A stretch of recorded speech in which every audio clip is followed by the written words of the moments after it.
আসসালামু আলাইকুম বন্ধুরা, বিদেশি উচ্চশিক্ষা এবং স্কলারশিপের একটি গুরুত্বপূর্ণ আপডেট ভিডিওতে আপনাদের সবাইকে স্বাগত জানাচ্ছি। বন্ধুরা, অনেক গুরুত্বপূর্ণ একটি স্কলারশিপ, অনেকের জন্য ড্রিম কান্ট্রি বা ড্রিম স্কলারশিপ, সেটি হচ্ছে তুরস্কের বুর্সালারি স্কলারশিপ। ইতিমধ্যে এই স্কলারশিপ নিয়ে আমি বেশ কিছু ভিডিও দিয়েছি। কখন কিভাবে করতে হবে, কি কি সুযোগ সুবিধা রয়েছে, কি কি ডকুমেন্টস রাখবে, কি কি ডকুমেন্টস লাগবে, সব কিছু নিয়ে আমি ডিটেলস ভিডিও ইতিমধ্যে আমার ফেসবুক পেজ এবং ইউটিউব চ্যানেলে দিয়েছি। আপনি যদি ইতিমধ্যে আমার চ্যানেলটি ফলো করে থাকেন বা ইউটিউব চ্যানেলটি সাবস্ক্রাইব করে থাকেন, তাহলে অবশ্যই আপনার এই আপডেটগুলো পাওয়ার কথা। যদি না করে থাকেন, এখনই করে ফেলুন। তাহলে এখন থেকে তো আপডেট পাবেনই। প্রিভিয়াস যে ভিডিওগুলো রয়েছে সেগুলোও কিন্তু আপনি দেখতে পাচ্ছেন এবং আইডিয়া কিন্তু নিতে পারবেন। ভিডিওগুলো এমনভাবে আমি তৈরি করি যাতে নিজে নিজেই আবেদন করা যায়। তারপরও আবেদন করতে গেলে কোথাও সমস্যা ফেস করলে বা যদি মনে করেন আপনার এই আবেদনটি একটি পারফেক্ট আবেদন হওয়া উচিত এবং প্রতিযোগিতায় আপনি এগিয়ে থাকতে চাচ্ছেন, তাহলে অবশ্যই আপনার পেইড মেন্টরশিপের মাধ্যমে আবেদন করা উচিত। অন্য 10টি অ্যাপ্লিকেশনের তুলনায় আপনার অ্যাপ্লিকেশনটি অনেক এগিয়ে থাকবে। ডকুমেন্টসগুলো রেডি থাকাটা খুবই গুরুত্বপূর্ণ। আজকে বেশ কিছু বিষয় নিয়ে আলোচনা করব, যেখানে ভুল হলে আপনার অ্যাপ্লিকেশনটি বাতিল হয়ে যেতে পারে আর আপনি স্কলারশিপটি নাও পেতে পারেন। প্রথম যে বিষয়টি নিয়ে কথা বলবো সেটি হচ্ছে তুরস্কের বুর্সালারি স্কলারশিপে এবার একটু নতুনভাবে আবেদন করার নিয়ম দেওয়া হয়েছে। সেটি হচ্ছে আবেদন করার সময় যখন আপনি রেজিস্ট্রেশন করবেন, তখন আপনার ইমেলে একটি ভেরিফিকেশন মেল যাবে, সেটাকে আপনি ভেরিফাই করতে হবে। ভেরিফাই করার পর আবার আপনি লগ ইন করে আপনার ইমেল অ্যাড্রেস এবং পাসওয়ার্ড যখন দিবেন, তখন আবার আপনার ইমেলে একটি কোড আসবে। সেই কোডটি দিয়ে আবার ভ্যালিডেট করে আপনার অ্যাকাউন্টটি অ্যাক্টিভেট করতে হবে। না হলে কিন্তু আবেদন করা যাবে না। তাই এই বিষয়টির উপর গুরুত্ব দিতে হবে। অনেকেই আমাকে ইনবক্স করেছেন যে ভাইয়া, আমি যদি নিজে থেকে একটা এক্সপিরিয়েন্স সার্টিফিকেট দিয়ে দিই বা পরিচিতের মাধ্যমে কালেক্ট করি, যদিও আমি সেই কাজটি করিনি, এই ধরনের কাগজ দিয়ে কি অ্যাপ্লাই করা যাবে? তার মানে আপনি সত্য তথ্য দিচ্ছেন না। সেক্ষেত্রে আপনার অ্যাপ্লিকেশনটা বাতিল হওয়ার সম্ভাবনা রয়েছে। আপনার অ্যাপ্লিকেশনটি যারা রিভিউ করবেন, তারা অবশ্যই খুব এক্সপার্ট, কোনটা সঠিক কোনটা ভুল তাদের কাছে সেই জিনিসটা যাচাই করার যথেষ্ট সুযোগ রয়েছে।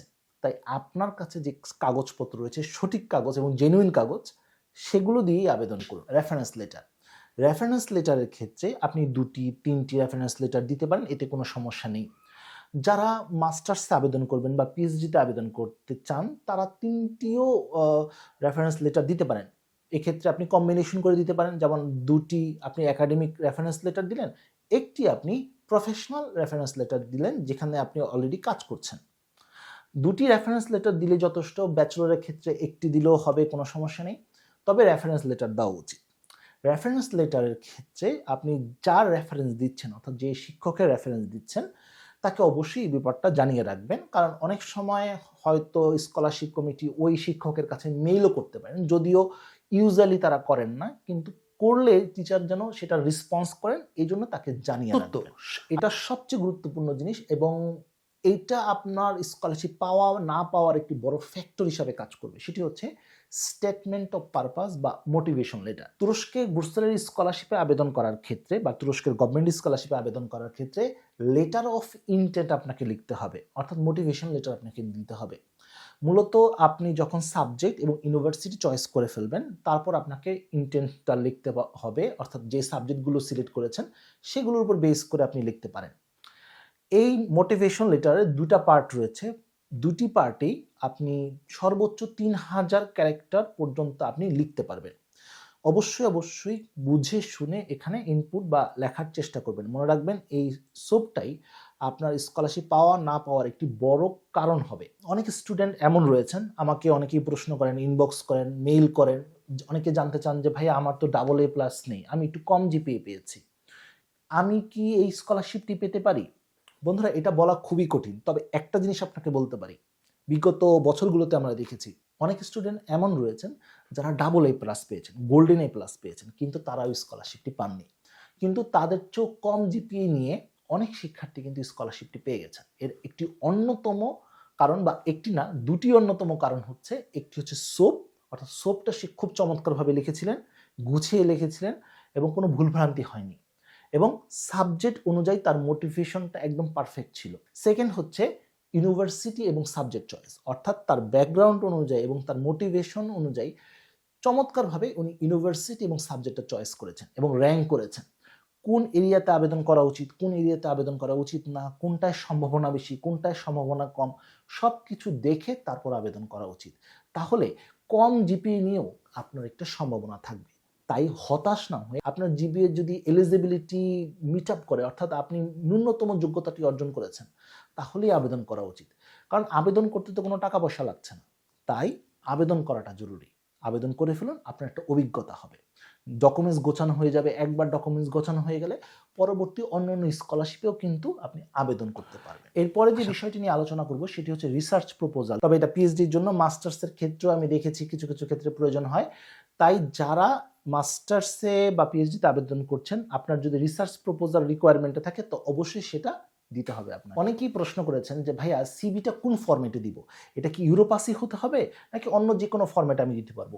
আপনার পছন্দ অনুযায়ী আপনি যে কোনো ফরম্যাটের সিভি দিতে পারবেন। সেটা যে ইউরোপাসি হতে হবে এমন কোনো কথা নেই। অনেকেই ইউরোপাস ফরম্যাটের চেষ্টা করেন যে আমি ইউরোপাস ফরম্যাটের সিভিটা দিব, এটা দিলে হয়তো বা আমার চান্স পাওয়ার একটি পসিবিলিটি থাকবে। না বন্ধুরা, এটার উপর চান্স পাওয়ার কোনো ফ্যাক্টর কাজ করে না। কারণ বন্ধুরা, ইউরোপাস ফরম্যাটে সিভি করতে গিয়ে যদি আপনি সকল ইনফরমেশন সঠিকভাবে সুন্দরভাবে প্রেজেন্টই না করতে পারেন, তাহলে ইউরোপাস ফরম্যাট দিয়ে লাভটা কি? তাই নর্মাল ফরম্যাটে আসুন, নর্মাল ফরম্যাট দিন, যেখানে আপনার সকল ইনফরমেশন ক্লিয়ারলি তারা বুঝতে পারবে বা কমিটি জানতে পারবে। নিজেকে বা তথ্যগুলো সুন্দরভাবে প্রেজেন্ট করা সম্ভব এমন সিভি দেওয়া উচিত। এবার আসি ইসিএ নিয়ে কথাবার্তা, অর্থাৎ এক্সট্রা কারিকুলার অ্যাক্টিভিটিস। অনেকেই প্রশ্ন করতে পারেন, ভাই আমার তো এক্সট্রা কারিকুলার অ্যাক্টিভিটিস নাই, আমি কি আবেদন করতে পারবো না, আমারটা কি গ্রহণীয় হবে? ব্যাপারটা বুঝিয়ে বলি, অনেকে জিপিএ ভালো কিন্তু তার এক্সট্রা কারিকুলার অ্যাক্টিভিটিস নাই, সে কিন্তু এগিয়ে থাকবে জিপিএর দিক থেকে। আবার অনেক স্টুডেন্টের জিপিএ কম কিন্তু এক্সট্রা কারিকুলার অ্যাক্টিভিটিস রয়েছে, সেও কিন্তু তার জায়গা থেকে এক্সট্রা কারিকুলার অ্যাক্টিভিটিস থেকে এগিয়ে থাকবে। আবার যার দুইটাই ভালো, অর্থাৎ ইসিও ভালো এবং জিপিও ভালো, সে তো অবশ্যই এগিয়ে থাকবে। আশা করি ব্যাপারটা বোঝাতে পেরেছি। তার মানে শুধু ইসিএই আপনার একটি স্কলারশিপ পাওয়া বা না পাওয়ার একটি বড় ফ্যাক্টর হিসাবে কাজ করবে না।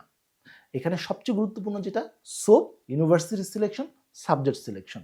ইসিএ নিয়ে যেহেতু কথাবার্তা বলছি, আরেকটি তথ্য অনেকেই জানতে চান যে ভাইয়া আমার অনেক কাগজপত্র রয়েছে, অনেক ইসিএ রয়েছে, এখন আমি এগুলো, এই কাগজপত্র ম্যাক্সিমাম বাংলায় রয়েছে, এক্ষেত্রে আমার করণীয় কি?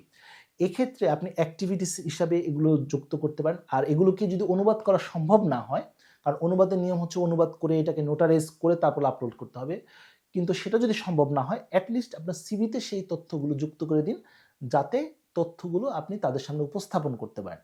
আর অ্যাক্টিভিটিসেও সেগুলো উল্লেখ করে দিতে পারেন। আর বন্ধুরা, এটাও জানিয়ে রাখি, আজ 10 তারিখ থেকে আবেদন শুরু হয়েছে এবং আগামী 20 ফেব্রুয়ারি পর্যন্ত চলবে। দেরি করা যাবে না, সময়ের মধ্যেই আবেদনটি সম্পন্ন করতে হবে। আর সর্বশেষ যে বিষয়টি নিয়ে কথাবার্তা বলতে চাই সেটি হচ্ছে আপনার ডকুমেন্টস। বন্ধুরা, স্কলারশিপের ক্ষেত্রে ডকুমেন্টসটা অনেক ইম্পর্টেন্ট, তাই ডকুমেন্টসটা গুছিয়ে তারপর আবেদন করা উচিত। এখন অনেকেই প্রশ্ন করতে পারেন, ভাই কি কি ডকুমেন্টস লাগবে? এই নিয়ে অলরেডি আমি ভিডিও দিয়েছি, সেগুলো দেখে নিতে পারেন। তবে এখন ব্রিফলি একটু বলি, যাতে আপনার একটা ধারণা হয়ে যেতে পারে। আপনার পাসপোর্ট প্রয়োজন হবে, এছাড়া আপনি বার্থ রেজিস্ট্রেশন বা এনআইডি কার্ড দিয়েও আবেদন করতে পারবেন, তবে জন্ম নিবন্ধন ইংরেজিতে হতে হবে। সার্টিফিকেট, মার্কশিট প্রয়োজন হবে, কোনো অ্যাপোস্টাইল, কোনো সত্যায়িতর প্রয়োজন নেই। প্রয়োজন হবে আপনার একটি সিভি, প্রয়োজন হবে আপনার সোপ বা লেটার অফ ইন্টেন্ট বা মোটিভেশন লেটার, এটা হচ্ছে আবেদন করার সময় প্রয়োজন হবে, অর্থাৎ আপনাকে লিখে দিতে হবে। রেফারেন্স লেটার প্রয়োজন হবে। প্রয়োজন হবে এক্সট্রা কারিকুলার অ্যাক্টিভিটিস যদি আপনার থাকে। অনেকেই বলতে পারেন যে ভাই আইএলটিএস লাগবে না? না, লাগবে না। ভাই আমি আইএলটিএস পরীক্ষা দিইনি, কোনো সমস্যা হবে? না, সমস্যা হবে না। আইএলটিএস পরীক্ষা দিয়েছি, ওয়েট করছি, কি করা উচিত? আপনি চাইলে আইএলটিএস এর রেজাল্ট নিয়েও আবেদন করতে পারেন, না দিয়েও আবেদন করতে পারেন, এতে কোনো সমস্যা নেই। অনেকেই প্রশ্ন করেন যে ভাইয়া তুরস্কের বুরসারের স্কলারশিপে কি ইংলিশ মিডিয়ামের কোনো সাবজেক্ট নেই? হ্যাঁ আছে, কিন্তু সেক্ষেত্রে ওগুলোতে চান্স পাওয়াটা অনেক টাফ এবং টোফেলের রিকোয়ারমেন্ট ইউজুয়ালি থেকে থাকে।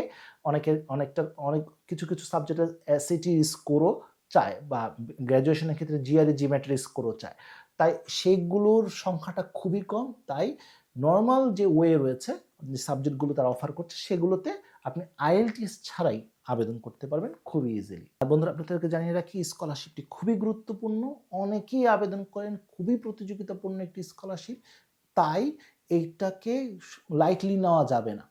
আপনি যদি আমাদের পেইড মেন্টরশিপের মাধ্যমে এই স্কলারশিপে আবেদন করেন, আমাদের চেষ্টা থাকবে আপনার অ্যাপ্লিকেশনকে অন্য 10টি সাধারণ অ্যাপ্লিকেশনের চেয়ে এগিয়ে রাখার বিভিন্ন দিক থেকে। অবশ্যই যোগাযোগ করতে পারেন এবং আমাদের পেইড মেন্টরশিপের মাধ্যমে আপনি আবেদন করতে পারেন।